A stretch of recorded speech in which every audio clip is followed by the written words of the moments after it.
इतना कहना चाहूँगा कि डॉक्टर कफील की कहानी आप तक पहुँच पाती है।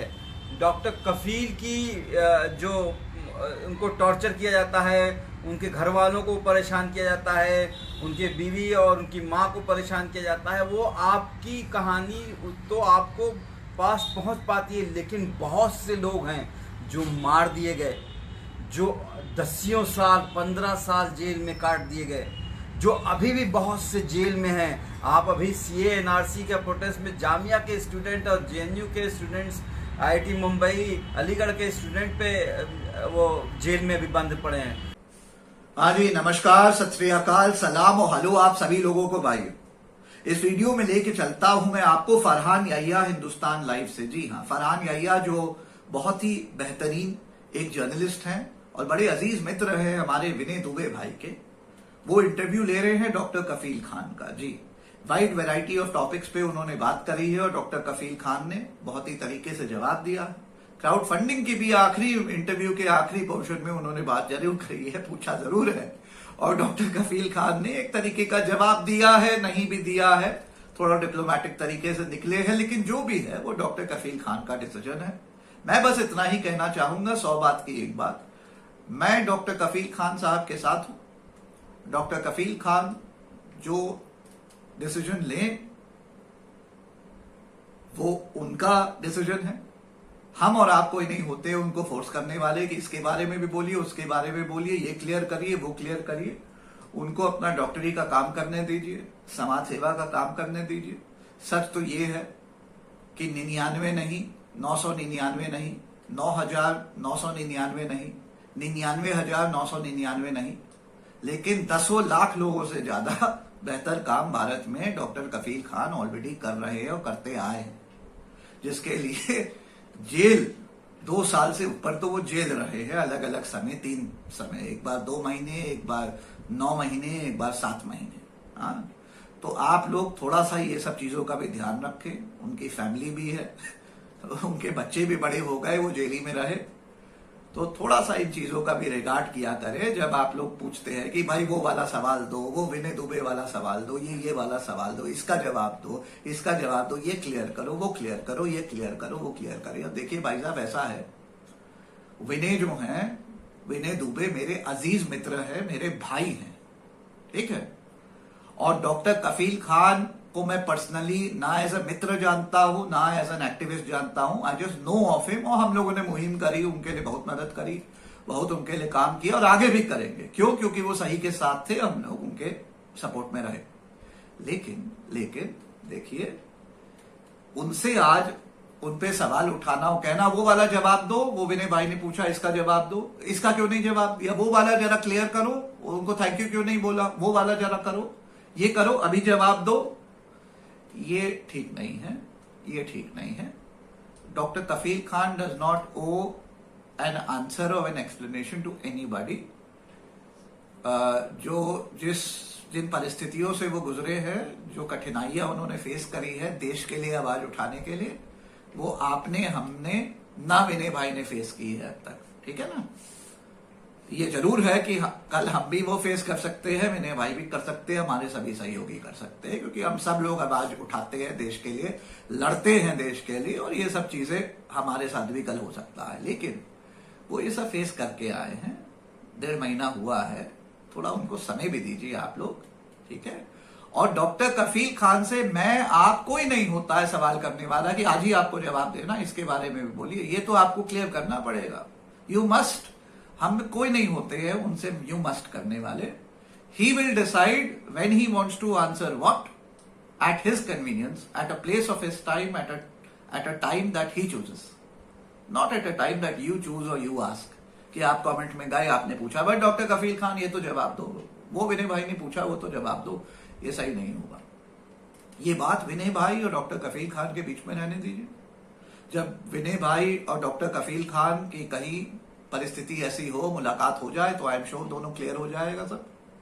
डॉक्टर कफील खान को अपनी जगह काम करने दीजिए, विनय भाई को अपनी जगह काम करने दीजिए। सच तो ये है, विनय भाई अब आगे बढ़ गए हैं, वो अपने काम में आजकल संजीव भट्ट जी की मुहिम में जुड़ गए हैं, उसमें लगे हुए हैं, और उनकी तमाम मुहिमें हैं, वहां काम कर रहे हैं, ही इज बिजी। उनको जो बात रखनी थी वो रख दी, जो विनय भाई ने बिल्कुल सही किया। अब डॉक्टर कफील खान जवाब दें ना दें कब दें वो उन पे है, लेकिन अब इस मैटर को आप लोग छोड़ दीजिए। डॉक्टर कफील खान के पीछे फंदा लेके नहीं घूमिए कि आज ही जवाब दो, अभी जवाब दो, अभी जवाब दो। ये सही नहीं। विनय भाई ऐसा नहीं कर रहे, उन्होंने एक बार अपना कर लिया, सब एविडेंस दे दिया और वो आगे बढ़ गए। अब डॉक्टर कफील खान को जवाब देना होगा देंगे, नहीं देना होगा ना दें, लेकिन आप हम कोई नहीं होते हैं उनसे डेली पूछने वाले कि अभी दो अभी दो अभी दो, और नहीं दोगे तो फिर गाली दोगे। उन्हीं डॉक्टर कफील खान को जिनके लिए आप लोग कल दुआ मांगते थे, आज आप नहीं दोगे जवाब तो गाली दोगे। ये गलत है, ऐसे ना करिए, ऐसे ना करिए, हाँ ऐसे ना करिए। और मैं ये इसलिए कहता हूं क्योंकि कल ये मेरे साथ हो सकता है, कल विनय भाई के साथ हो सकता है, कल रेबल के साथ हो सकता है, हमारे किसी भी हमारे सहयोगी एक्टिविस्ट के साथ हो सकता है। यही चीज, क्योंकि हम लोग पब्लिक, देखिए 7 साल से समाज सेवा में हूं, मैं जानता हूं वही पब्लिक जो हमें दुआ देती है, प्यार देती है, कल जो है कोई चीज होती है, अगर विश्वास टूट जाए तो तर तर तर तर तर तर गाली देना शुरू करती है, बददुआ देना शुरू करती है। अरे हमने तो देखा है कुछ लोगों के इतने बड़े बड़े केसेस उनके लिए हमने जीते हैं, क्या नहीं किया है देश के लिए, और वो लोग सपोर्ट किए 2-2 साल और एकदम से नाराजगी हो गई, एक केस हम हार गए, उसके बाद बददुआ देने लगे। अरे बददुआ देने लगे, वही जो दुआ देते थे वही उल्टा बददुआ देने लगे। तो ये तो पब्लिक है, ये पब्लिक अभी ऊपर चढ़ाती है फिर गिराती है, फर्क नहीं पड़ता। आप लोग अगर सही के साथ है और भारत आर्मी के सही विचारों और हमारे विचारों के साथ अगर आपका मेल है तो ध्यान रखिएगा, कंसिस्टेंट रहिए। और डॉक्टर कफील खान को फिर मैं कह रहा हूं, आप में से कोई किसी भी तरीके से ना उनको कुछ बुरा कहे, ना जबरदस्ती उनसे सवाल के जवाब मांगे, ठीक है। Let him B and let him do his work. और ये मैं तब कर रहा हूं जब डॉक्टर कफील खान को मैं पर्सनली नहीं जानता हूं, विनय भाई को पर्सनली जानता हूं। और जो हुआ विनय भाई के साथ वो बहुत ही गलत हुआ और मुझे हर्ट हुआ, लेकिन समाज सेवा में पर्सनल हर्ट से ऊपर समाज का काम और भारत का काम है। डॉक्टर कफील खान को अपने तरीके से भारत का काम करने दीजिए, विनय भाई को अपने तरीके से। और विनय भाई कर रहे हैं, विनय भाई अब आप लोगों से नहीं कह रहे हैं जाओ पूछो, जाओ करो, ये करो, गाली दो, विनय भाई नहीं कर रहे हैं। उन्होंने एक बार अपना वीडियो बनाया, सारे तथ्य रख दिए और बहुत अच्छा बनाया और सही सवाल पूछे, लेकिन द मैटर एंड्स देयर। अब जब डॉक्टर कफील खान को जवाब देना होगा तो देंगे, आप लोगों को बख्श दीजिए, जबरदस्ती उनके पीछे ना पड़िए, बात सही नहीं। I am with doctor Kafeel Khan and I shall forever be with Vinay भाई। लेकिन above all, above these two fine gentlemen, I am with Bharat. जय हिंद, जय भारत। हिंदुस्तान लाइव पर आप तमाम लोगों का मैं फरहान याहिया बहुत बहुत स्वागत करता हूं, आपका खैर मकदम करता हूं। डॉक्टर कफील खान, एक वो नाम जो सुनते ही जहन में फौरन उन बच्चों की, उन मासूम बच्चों की चीखें, उनका रोना, उनका दर्द जो उनके माँ बाप ने, खुद डॉक्टर कफील खान ने और बीआरडी मेडिकल कॉलेज गोरखपुर की उन दर दीवारों ने सुना था जिस वक्त वो मासूम बच्चे दम तोड़ रहे थे ऑक्सीजन की कमी की वजह से, ऑक्सीजन खत्म हो जाने की वजह से।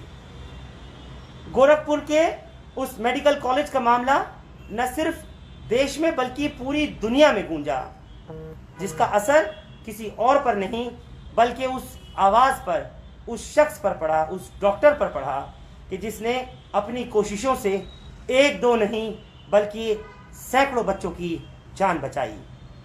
उनकी कारकर्दगी को हमारा सलाम है और तमाम समूचा हिंदुस्तान ऐसे डॉक्टर को आज नमन करता है। हालांकि 500 से ज्यादा दिन अब तक उस आवाज उठाने के खिलाफ योगी हुकूमत के जो सच्चाई लेकर आए दुनिया के सामने, वो महंगा पड़ा।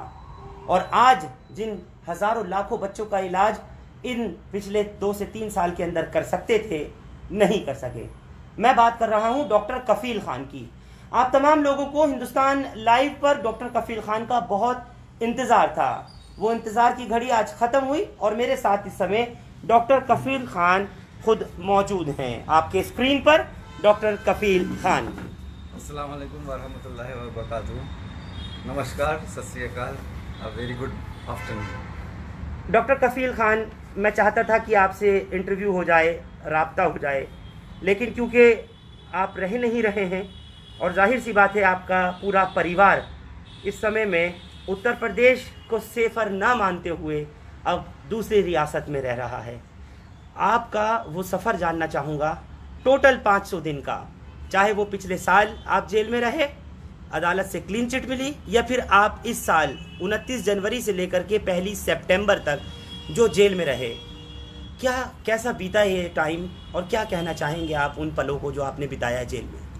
अब मुझे लगता है कि जी, मेरी बातें जो हैं बीआरडी वाली बातें, बीआरडी के जेल की बातें, और जो ये जेल में रहा मैं 7 महीने अभी राष्ट्रीय सुरक्षा कानून के बाद, वो सारी बातें पब्लिक जान चुकी है और बार बार कहने से कोई बहुत फ़ायदा नहीं है। मैं बस इतना कहना चाहूँगा कि डॉक्टर कफील की कहानी आप तक पहुँच पाती है।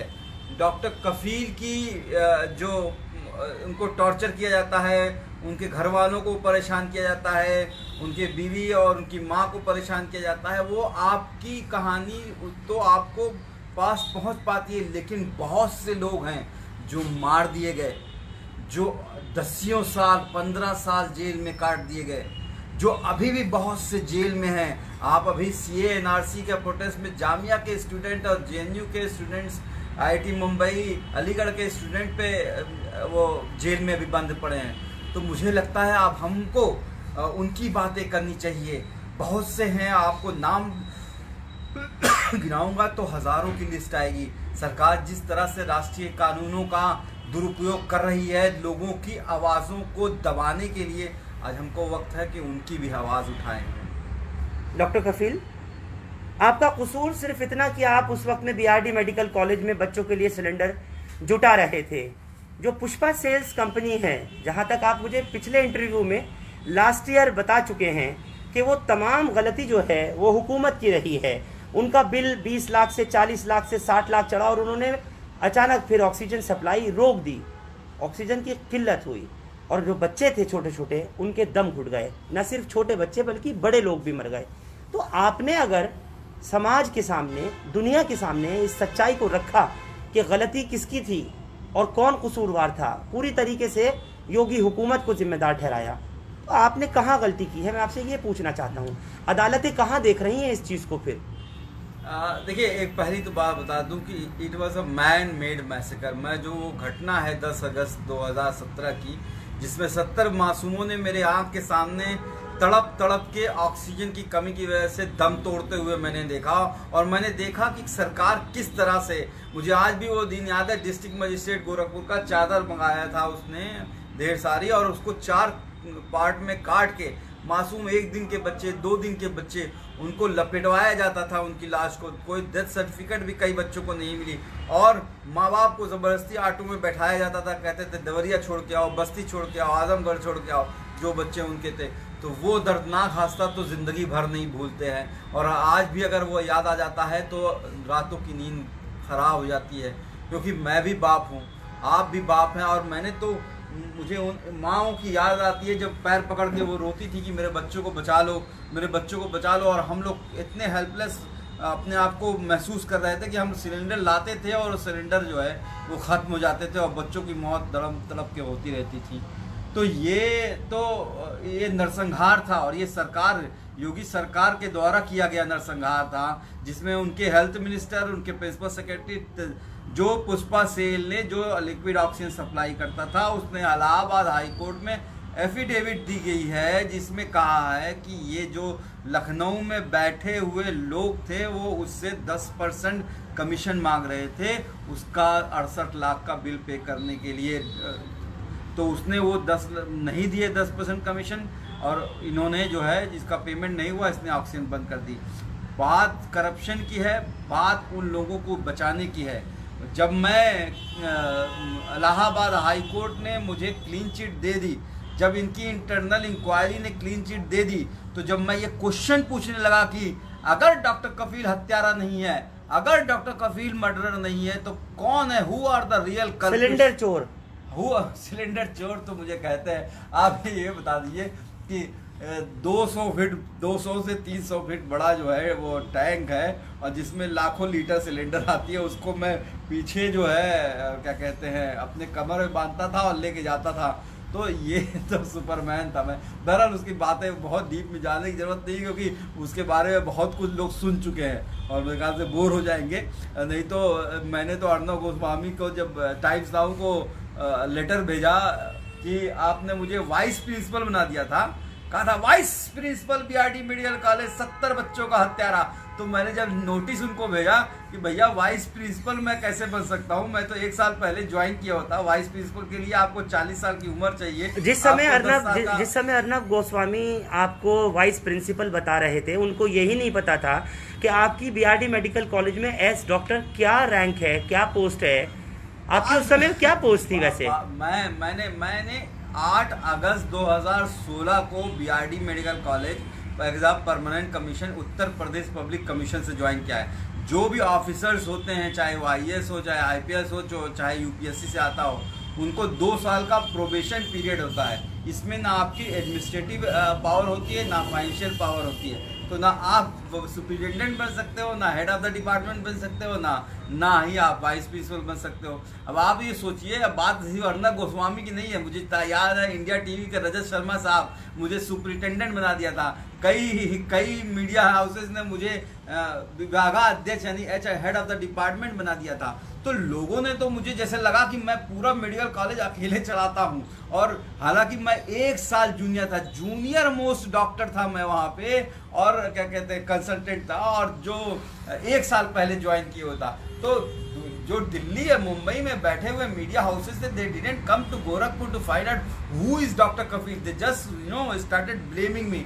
और यही वजह रही है कि अभी आपने सुदर्शन टीवी वाले मामले में जिस तरह देखा है कि जो ज़कात फाउंडेशन के एक जिहाद आईएएस पीसीएस के खिलाफ एक जो है टीवी ने वो चलाया, तो सुप्रीम कोर्ट के जज ने किस तरह से तल्ख टिप्पणी की कि एक आदमी की रिपोर्टेशन जब आप खराब कर देते हैं तो उसको पूरी जिंदगी वो खराब रहती है।